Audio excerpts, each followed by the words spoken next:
की जे आपल्या गावची गुरुतळा आहे ही बरेच वर्ष असं घाण आणि कितपत पडलं होतं.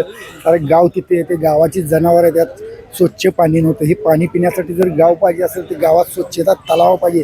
ह्या तलावाचं काम म्हणून एन.डी. वांगड्यांनीच पहिल्यांदा केलं. एन.डी. वांगड्यांनी ज्यावेळी कामं केल्यात त्यावेळी स्वतःच्या स्वखर्चातून केल्यात.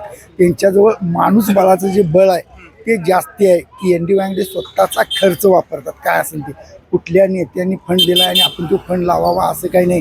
गोरगरिबांचे कुठलेही कार्य असले त्या कार्यक्रमात देखील एन.डी. वांगडे सातत्याने पुढे असतात. तर गुरुच्या इथं एक गणपती बसतो. या गणपतीचा साधा कार्यक्रम त्यांनी घेतला आणि त्या राहिलेल्या वर्गणीतून त्यांनी ॲम्ब्युलन्स खरेदी केली. त्या ॲम्ब्युलन्स जवळजवळ 15 वर्ष झालं स्वतःच्या खर्चानं विना मोबदला, म्हणजे कुठलाही मोबदला घेत नाहीत पेशंट करून. पेशंट कुठल्या बाहेरच्या गावाला जवळजवळ या कोल्हापूर जिल्ह्यात ॲम्ब्युलन्स एन.डी.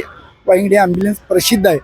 हिंदुस्थानी ग्रुपची ॲम्ब्युलन्स आहे ती प्रसिद्ध आहे काय. आणि एन.डी. वांगडे परत ते तानाजीमा कांबळे, परत आमच्या सूर्यवंशी वहिनी या अगदी छोट्या घरातल्या आहेत, पण छोट्या घरातल्या असल्यात पण कामं मोठी करणारी त्यांची धडाडीची कार्यकर्ते आहेत.